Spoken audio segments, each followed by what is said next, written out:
What's going on, everyone? Welcome to the post-match review. Liverpool have just beaten Man United 3-0 at Old Trafford in just a very, very extremely painful game. I imagine Civir does not want to be here discussing it, but yeah, so I appreciate that, brother, coming on and trying to pick the bones of that one, because it's just, there's so many shocking things. I don't even know where to start, so what I'm going to do is I'm going to let you just lead it with whatever you kind of feel. Yeah, just talk to me about that game, overall thoughts, and how it's finished. I was hoping you have questions for me because my head is all over the place. That was terrible. I mean, that was a comfortable 3-0 for Liverpool. Comfortable. Could have been Yeah. 5, maybe. Realistically, could have been 5. Yeah, that was just shocking. That brought me back down to earth, because you guys mentioned it as well. I've been kind of like optimistic going into the season.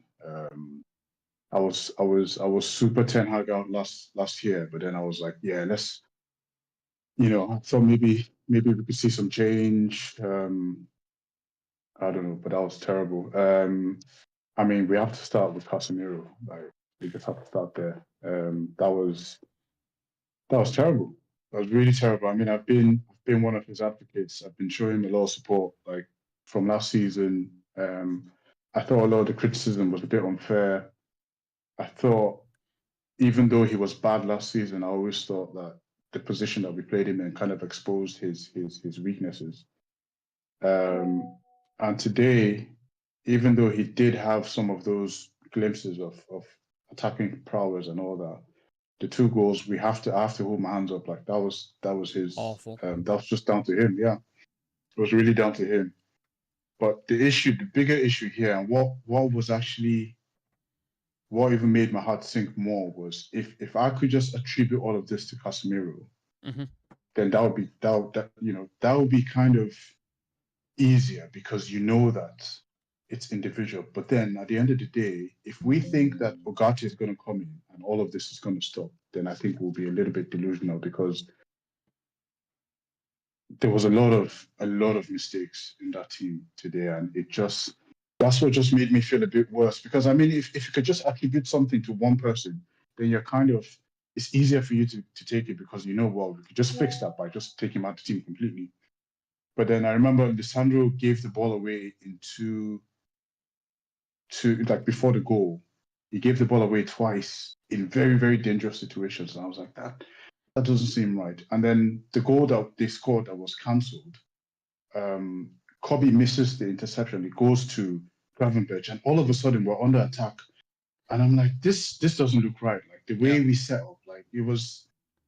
So there were just too many holes. And then Kobe gets robbed off the ball. All of us, every time they get the ball, it's just danger. And I'm like, that doesn't look right at all. Like we can have some of the best players on our team, but if we don't set up correctly, I mean, if we allow them to, why are we always under pressure as soon as they get the ball? And Liverpool weren't like super amazing today. They were just very, very well driven, and it was almost as if they were able to anticipate. And then there were times when, I mean, I know I'm going off on. No, please do. Go for it. It's fine. I've been speaking There for were 3 times hours, when, mate. yeah, there were times when we got the ball. There was once when Bruno does really well, wins the ball in mid. This is the second half. Wins the ball in the midfield.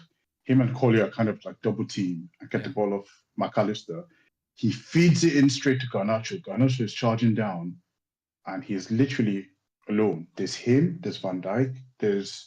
I don't remember what other midfielder was behind him, but then all of a sudden, like Garnacho has the ball, takes like 2 touches, and there's no one.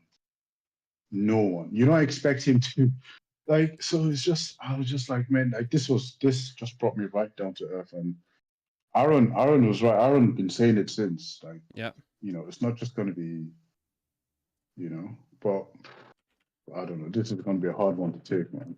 Pause. Yeah, obviously it's not the 7-0. I'm not saying that's like any achievement. Oh, we haven't been 7-0. So it's not as bad as that. But I think the biggest punch in this, Chivy, is the fact that you've got Arne Slot, a bald Dutch coach who's just come into the team, and within 3 games he's had 3 clean sheets and scored 7 goals. I think it is. He's just the first Liverpool manager to beat United at Old Trafford in the first kind of fixture there, which people could take that stat for whatever it is. But there is a clear way that he's doing there. And if anything, they look even more dangerous because they're not conceding goals. None of those players are his players. No. I know None it's of a them. similar The only style. That's one thing I will put out there. It's a similar style. But even like Gravenberch in the midfield, instantly clicked, worked. We've had a midfield issue since Ten Hag's come in. Do you know what I mean? No, exactly. So just to pick up on that, like you have to. I know it's discussive, but you have to kind of applaud that. Like he's coming and just literally just got them playing. They look even more dangerous this season than they did last season. Everyone, like none of them. This is a crazy thing. Like this is how you rate a manager because none of those players individually, like on paper. I mean, our midfield. I mean, on paper. Let's just say on paper, not based on. Like we've got Bruno, Kobe Minu, and Casemiro. They had Gravenberch, McAllister, and someone else. I don't remember who the last. Szoboszlai, yeah. It's on paper that Bruno, Casemiro, Manu, bigger names. I actually thought Manu was okay today, but Bruno Fernandes, if we could just take a minute. Oh man, he's had a shocking start to the season. He was some of the decision making when he had time and space. Even in the first, I think it was first 20 minutes, there was a cut back to Xerxes that I was like, that's way off. There was a weight of pass when he was in behind for Garnacho. I want to say that was way off. Saw that. Do you remember the one where he gets the ball and Xerxes literally this like a nice pass where he could lay it into Xerxes. Yeah. He chooses to go to Rashford. But that's another thing. Come on, bro. Let's talk about this. Marcus Rashford. Booed by United fans. Heavily booed. He doesn't have the confidence to take on Conor Bradley.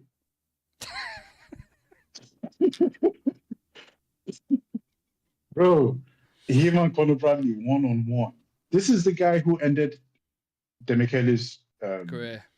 Trent? Career. Like, no, Ben White? Yeah. He did that to Trent, Ben White, everyone. He's afraid to take on Conor Bradley. Like, I don't know, like, I don't want to put too much on the manager, but should he have started this game? Or, like, could the manager be vindicated to be like, you know what, Rashford plays well in the big games. He's going to trust him one more time. Because we can't deny, like, Ahmad came on, and I heard Gary Neville say he's had the most touches in the opposition box as a minor. He'd been on for 5-10 minutes, and he had more touches. So, was the manager just trying to... I want to give Ten Hag some slack here and say, listen, he probably just wanted to give him one more try in the starting lineup. But is that one more try? Is that, like... How many times have we said this now? Times? So at the start of the game, Civir, when we started the watch along, I said a lot of my mates were arguing against the point. Why the fuck is he starting Rashford again? Why is Garnacho on the right hand side? He should be starting. And I looked at it objectively, and I said I understand because if you look at the past couple of games that we played against Liverpool, very end to end, open space. You want runners going onto it. You want Garnacho, and you want. I get it. I completely understand. Then I'm like 20 minutes into the first half, and I'm like, why on earth has Rashford started this game? Because he's done. I'm so sick of him getting it on the left-hand side and going, run at him. Dude, he had one good cross to Xerxes that I saw. That was it. Apart from that, I'm like, he's done. He's done. I'm so done with a lot of these players. You can go through a big fucking list of it. I even thought, like, Garnacho is not the one that was thinking, but he was pretty underwhelming today. Weren't great. He was. I think Manu... Delit, Lissandro, and maybe the wing backs, if you want to chuck them in there, were okay.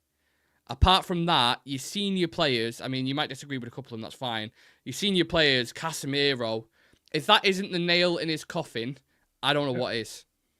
He's done. He's done. Like that's it.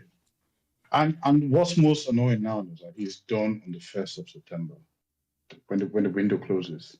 So we've got him till January. It's not like we can't do anything about it right now. Like he is a fringe player going forward. We can't do this anymore. And the problem is that we have developed a style of play, this transitional style of play that actually we kind of need him for the quick passes. You know, those passes over the top. So I don't know what the manager does now. Like how do we progress this? Because I remember 20 minutes into the game, I was thinking, I was like, fucking hell, we're not going to score a lot of goals this season.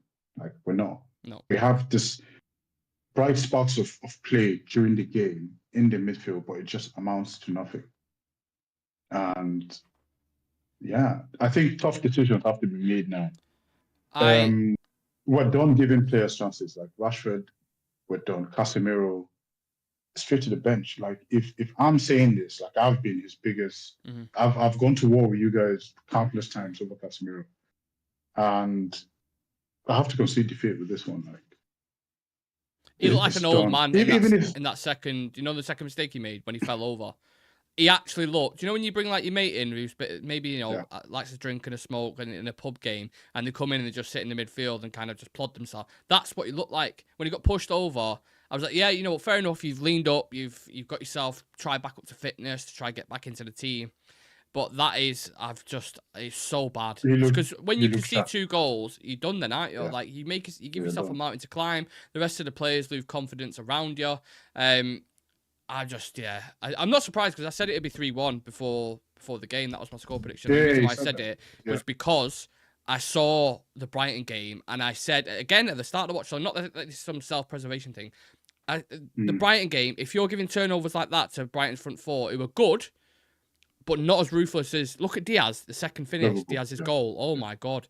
Salah played it into him, smash, bottom right corner, done. Yeah. You do that with Liverpool, they will punish you, mate. And that's exactly what happened. Mistakes. Sandro, mistakes. Manu, mistakes. Everyone was making mistakes. Everyone. Yeah. And they punished almost every single one of them. Like, the second goal, the Diaz goal, which is the second one, and Salah's goal, like, that is the definition of clinical. Like, you get a chance, boom, that's it. You take it. Like, it's... But in the first goal, like, I was a bit disappointed. Like, there's 2 people free at the back post. Yeah, again.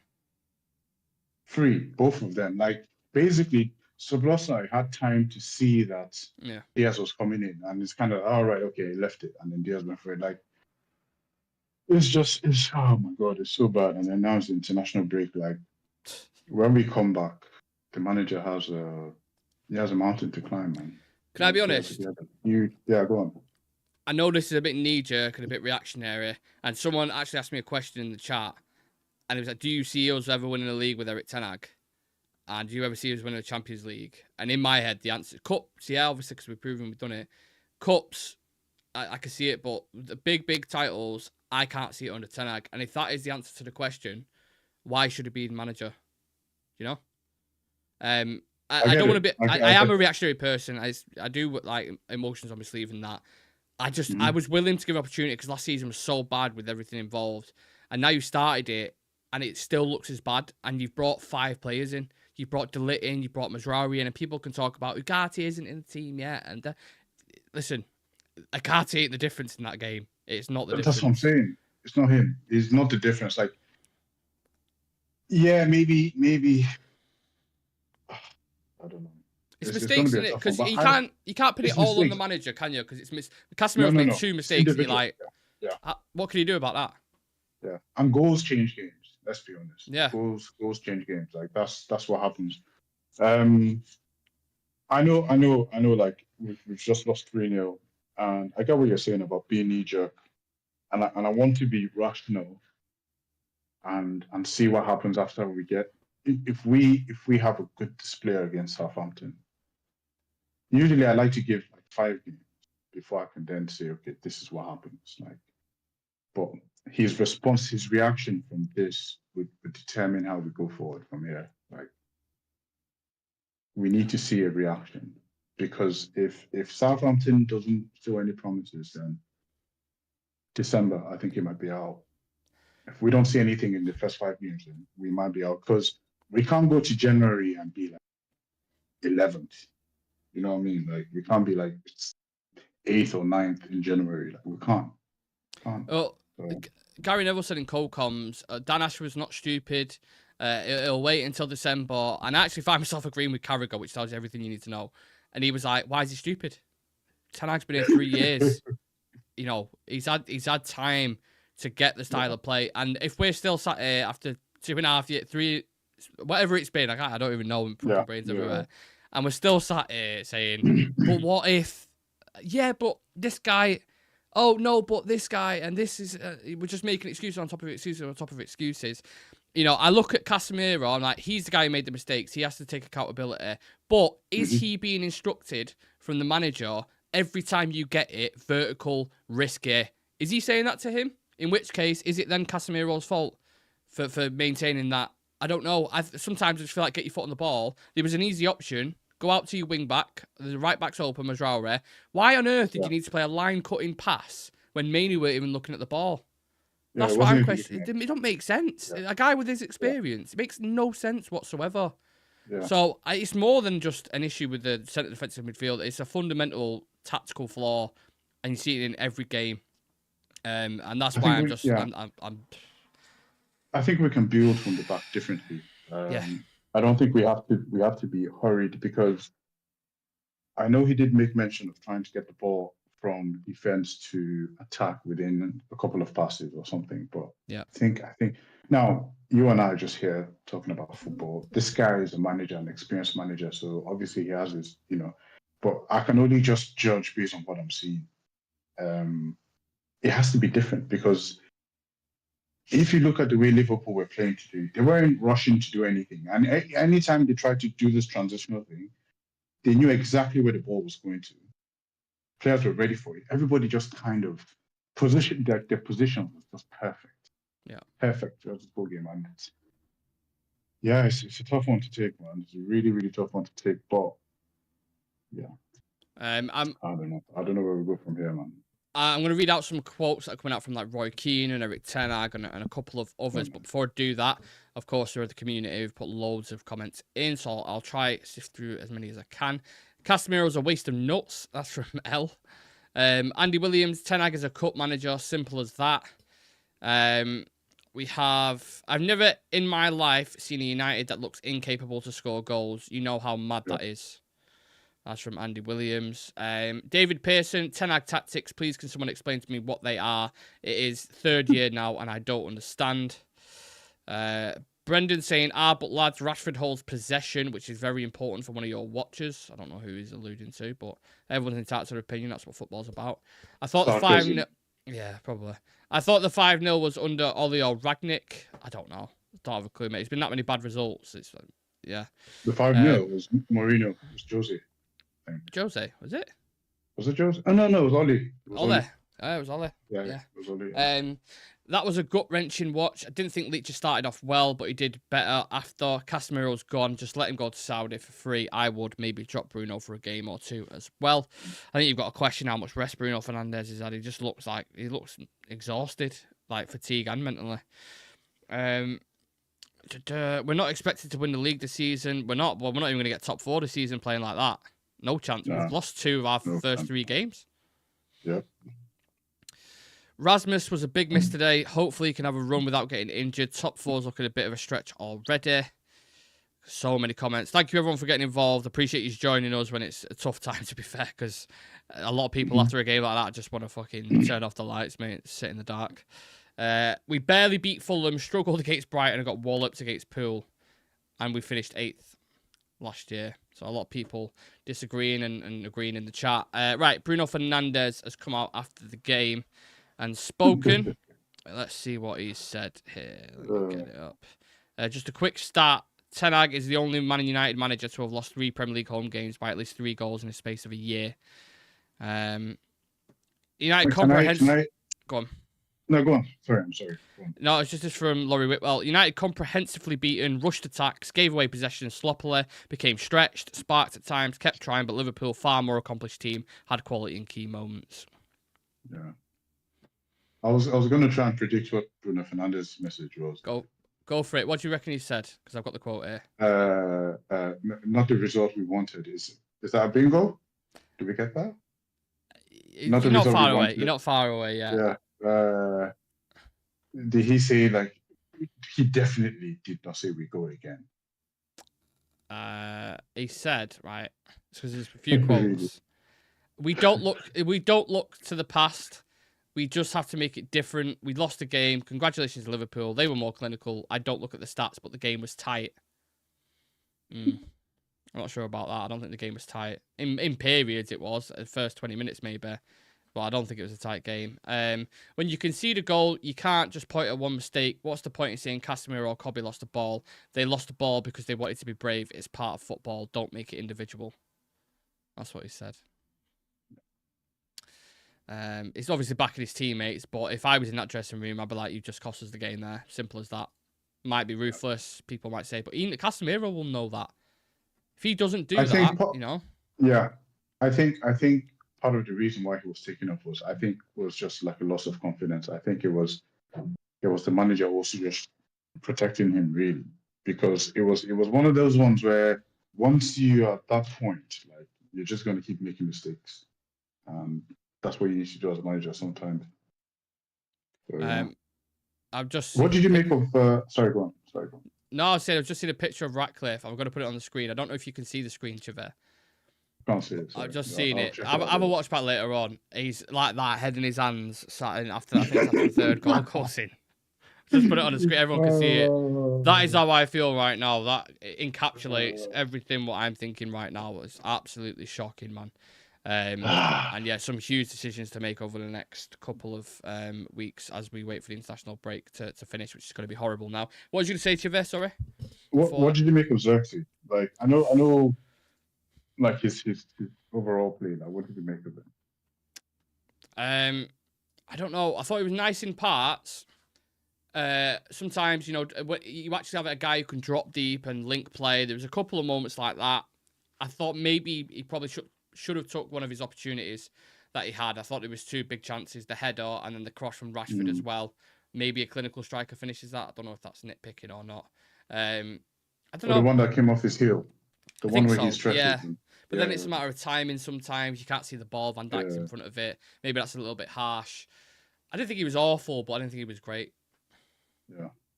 You? Yeah, I felt like, you know, it's easy for strikers to kind of go missing every now and then, especially when the midfield is broken. But as far as putting the play together, I was really happy with some of his decision making. And also, maybe because the standards have dropped so low, but I was quite pleased that his positioning in terms of he was there. So, for example, like the Rashford cross or the one where he misses, at least I was happy to see him there, like at some of those chances, being able to take them. So that's like a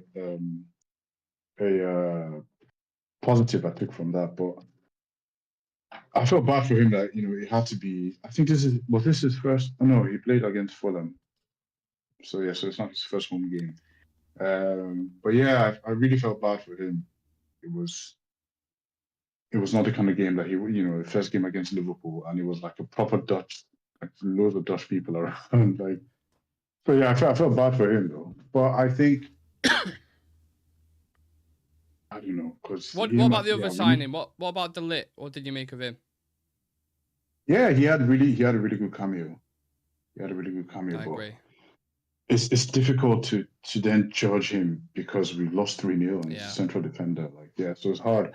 He did have his individual battles. He won them. I was really happy about that. Like some of the way he won, you know, he was actually a lot better on the ball than I expected. Yeah. So yeah, I was quite pleased with that. But what do you make of this thing where Ten Hag takes off a central defender for another? I think with De Ligt, because he's drip-fed him into the team, so he obviously wanted to start him, but he actually said before the game that he's not had a proper preseason that he wanted, so he's not fully up to scratch. So that's why he's done 10 minutes, 15 minutes, did 60 minutes today. Very methodical in kind of introducing players, and then obviously the next game will probably be 90 minutes, so he's probably blowing out his ass a little bit. But I agree. So I think individual like a fitness. It's like a fitness thing. Like, yeah. So, and when you see like Darwin Núñez come on, like runners off the back of him, it's probably thinking, yeah, just get Harry on, even though it's not much better, to be honest. But made a good tackle. So I actually thought the signings that have come in have been okay. Like De Ligt, Managerial have been all right. It's the ones that have been here for a while that I'm looking at, and it's like their new signings. Like they're a bit shocked by like what's going on. Like Rashford, Bruno, and Casemiro were the worst players on the pitch for me today. Yeah. Worst players. Just on the manager, I've just seen a quote saying, you know, this result was the kind under Ole and Mourinho that got them sacked in the third season. Does the fact with the new structure coming in now, is that the only thing that buys him time till December, do you think? I think what buys him time is that it's already the third game of the season. If this was further down the line, see, if this was like, I don't know, like November sort of thing, it might be different. But I think one thing we know about Ineos is that they don't rush into certain decisions. They're not impulsive, at least for now. I don't know them to be impulsive. But what this does is this already starts to ask the questions. I wouldn't be surprised now if any of the members like Barada and the rest of them are already thinking in their heads, oh, okay, what manager? Like thinking of a replacement already. Yeah. But what this result does is that it sows the seed, like it kind of stops the idea that maybe he's not the one.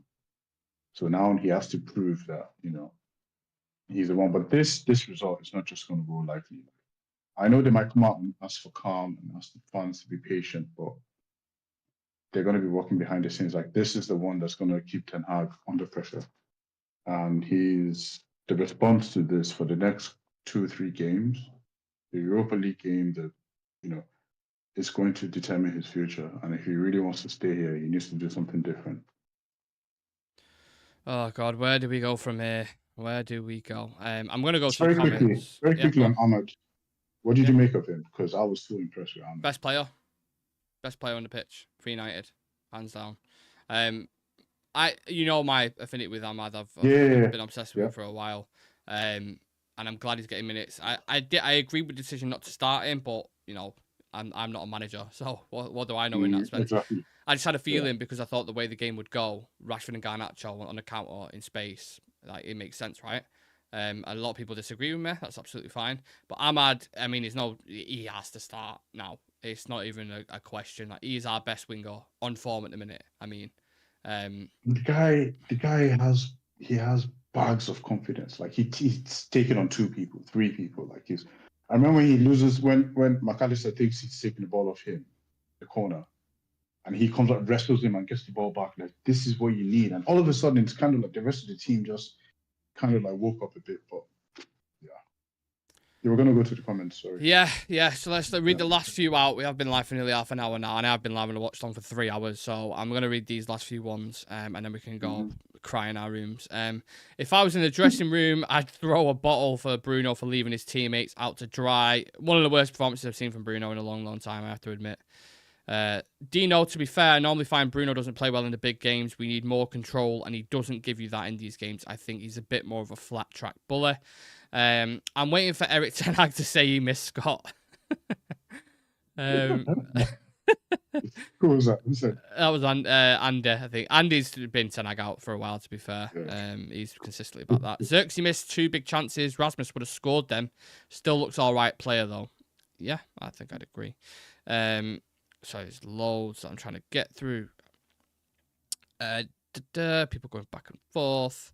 Ahmad and Garnacho easily the first choice. All summer, everyone was praising Ineos, how quick they act. Do you think they want this crap football? Our own fans are booing our manager's decision 3 games in. Yeah. It's hard to disagree, Andy.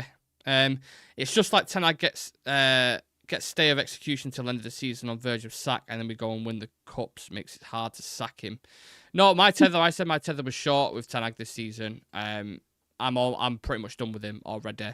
If he proves me wrong and goes and wins a league title and goes far in the Champions League, I will happily sit here on a stream and say I'm absolutely wrong.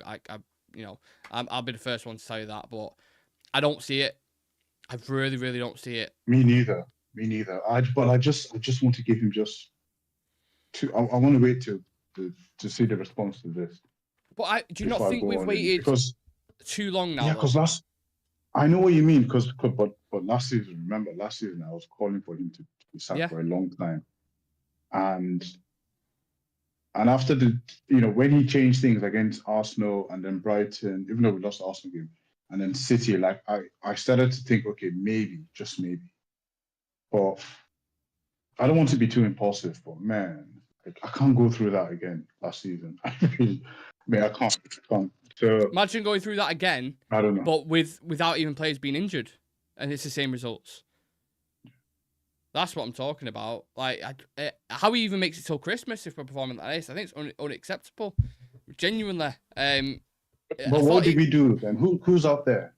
Or that's like it. Rude takes over and then Maybe, but then you just brought in a load of players, and that's the thing. Who Ten Hag obviously likes. I'm not saying he's brought them all in, but he's obviously worked with DeLitt. He's worked with Managerial. Leach is one of your main centre backs at the back. Yeah. Onana, the goalkeeper, he's revamped that Just back it. line nearly, the full thing. Yeah. Casemiro wasn't his choice, so that's not necessarily on him. There's no one else really you can play there. I mean, you even saw when Collier came on, he looked a little bit nervous and was getting pushed off the ball quite a lot, I thought. Especially when he was dropping deep. Mainu, you got a generational talent there. There's no, I don't question that, but I just think, I don't know. It's a big ask. Sorry for rambling. I know I'm going off here.